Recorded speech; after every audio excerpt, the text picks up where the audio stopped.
এগুলো ক্যার সহ্য হবে। আমার এই কামড় টামড় দিয়া মূলত দেখা যেতে সামনে ভালো করে দেখো, আমাকে কামড় টামড় দিয়া সে নিশ্চিন্তে ঘুমিয়ে রয়েছে। দেখবেন কামড় দিয়ে কি করছে, দেখছেন? এই দেখেন,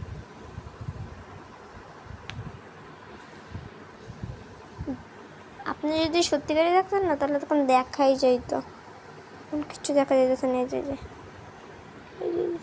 কি করছে আমার হাত থেকে টানতে টানতে দিয়ে, আপনারা যখন থাকলে বুঝতেন না, এখন কে সহ্য লাগবে? এই যে ঘুমায় রয়েছে ঘুমায় রয়েছে রে, কামড় টামড় দিয়ে ঘুমায় রয়েছে।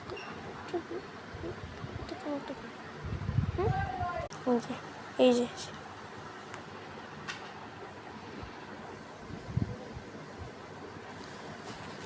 সত্যিকারে আমাদের বাসায় থাকলে তখন ঠিকই দেখতে পারতেন।